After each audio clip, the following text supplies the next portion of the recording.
there's a change happening in the world. We can all feel it. The world has never been, like, we are blessed. We are so privileged to live in this time and space. The world's never been this good.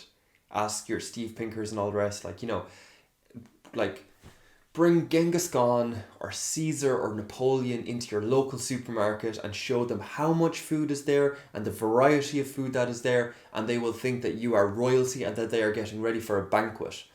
We common folk have access to all of it, and it's crazy. It's never been like that before in history, and it's quite a peak that we've hit. We've hit quite a height. Well done to us. But there's something changing, and that feels a bit, we're all kind of suffering, whether it's mentally or physically, and they do kind of affect each other. A low mental state will affect a low metabolism and a low immune system being able to fight off stuff, or high stress will cause inflammations and different bits. So, like, let's not pretend it's all separate, but we're suffering. And we're suffering just from loneliness. It's very simple, as in, like, I could really philosophize it and, like, get out into the details of like the just absolute upsurge in, like, ADHD, and the upsurge in depression in teens and all the rest, and the lack of social supports around us, and, like, all the rest. It comes down to loneliness, a lot of it.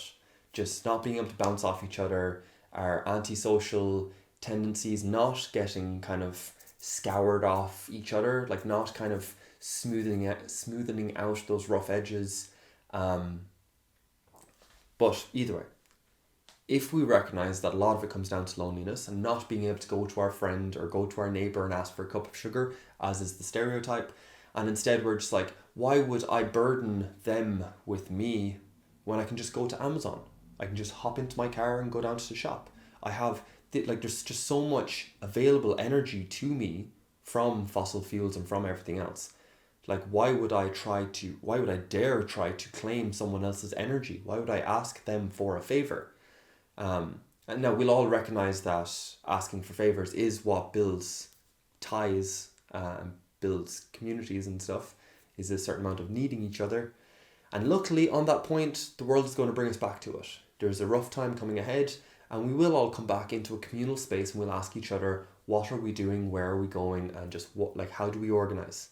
So whether we like it or not, this loneliness epidemic will likely end, or it could develop further in, like, online, on the computers, on the screens and all the rest, where we'll really try to find community in the screens. And the irony of me saying this on video, but that we'll try and find it there, and it will half satisfy us. I've done a video on half satisfaction where it fills the space, but it's not the real deal. There's so much below the surface that we don't even know we need to ask for, that, and we're missing it. Think of, like, any of your super stimuli, porn being your obvious one, but social media being another one. Your social validation of getting likes and retweets and whatever else doesn't actually make you feel validated all that much. It's much nicer to have a good friend saying, like, hey, I'm proud of you. But I digress. I digress.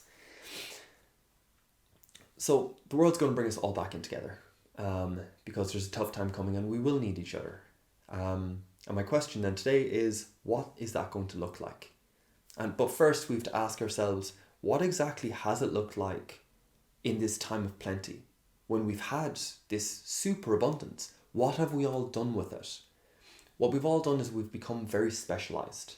And I mean this professionally in the sciences and all the rest, yes. They've specialized themselves into subcategories within their field. Fair, but I'm on about, like, the everyday person. We've specialized. Are you a Netflix person or are you an Amazon person? Can you even talk to each other anymore? Other than recommending, saying, hey, you should come onto our team because we have this, as in, like, essentially going around marketing. And it's not a real connection where, when everyone was watching Netflix, it's like, hey, did you watch, I don't know. Think of Game of Thrones. Everyone had watched it and we could all talk about it, and it was a great conversation point. Think of the World Cup at the moment. kind of. Not as glorious as it used to be, a lot more politicized than it used to be. But roughly we all know what's going on at least, and we can all talk about that. But we don't have that many of those things. So when we all come together, we're going to have to actually build community, and we've never had to do that before. For my entire life, society has been gliding from high, just because the communities that were built through old religions and old traditions and old ways, and that was built up. And over the last decades, half a century, we've said, hey, we don't need those structures as much as we thought we did. We can loosen them. We can be a bit freer. Great, but the lack of structure now is going to come back to haunt us, because when we all come together, how do we introduce each other? How do I introduce you to my friend? I don't know how to do that. There used to be a protocol for this sort of stuff. You used to have people like socialites in your high-end societies. You still have socialites who their job or their function is to connect people to each other so that business deals can get done. But we don't necessarily have those things. We don't have our local pubs. We don't have our local churches. We don't have our local sports teams and all the rest. Like, I know they're there, but we don't frequent them. We've all moved around quite a lot. We've all gone either to a big city, or we've just moved place to a more beautiful place, or whatever it is. We've had a lot of freedom, great. But when we all come together, what's it going to look like? So you have your Netflix people and your Amazon people. You're going to have your scientific people and your sports people. You're going to have your storytelling fantasy people, and you're going to have your, I don't know, politics people. They might be more linked than you think. Joke. But they're all going to have their own language. Like, we've really specialized. We've never been able to consume this amount of material before. Like, it has been a privilege to be able to do as much research as I've been able to do outside of a college on things that I genuinely find interesting. And I've been able to read books and go down rabbit holes and articles and papers and videos and all this stuff, all relating to, well, at the moment, it's around Spinoza, and it's around, I won't digress there. That's like a 5-part video, if I could even squeeze it into that. But there's a language that comes from that then.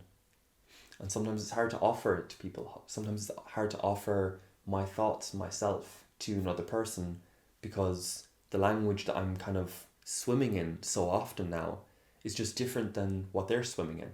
And that's difficult. That light's going to be difficult, isn't it? 1 second. That's a bit better.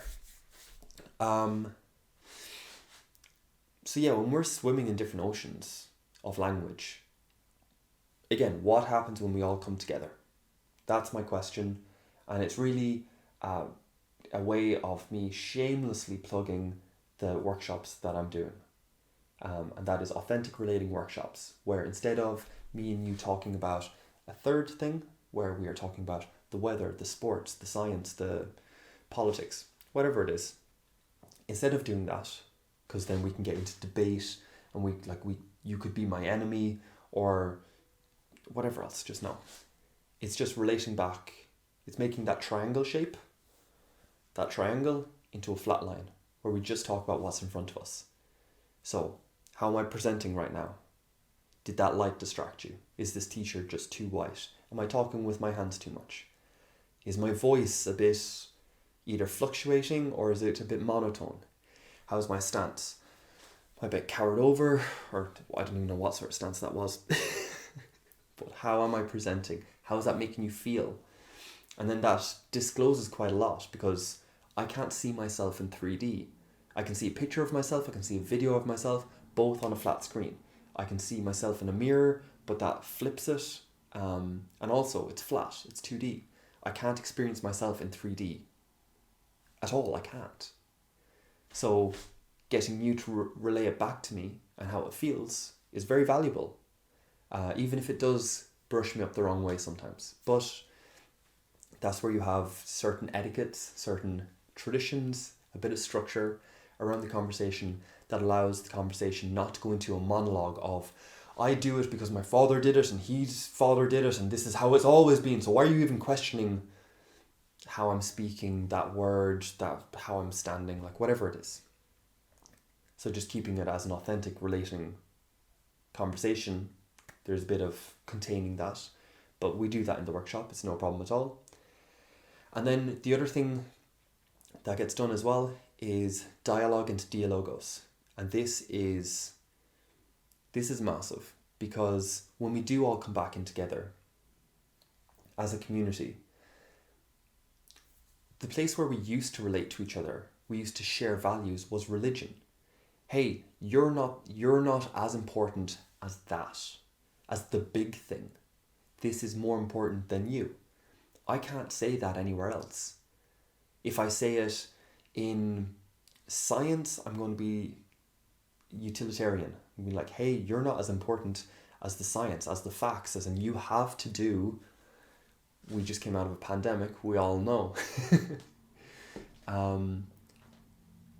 But it's going to be the same anywhere else as well. In history, you don't matter. It's going to be very nihilistic. It's not nice to place it anywhere else. It is placed in religion, something that's higher than us. And we say, yep, that is higher than us. And we can share values then. We can meet each other as equals more easily.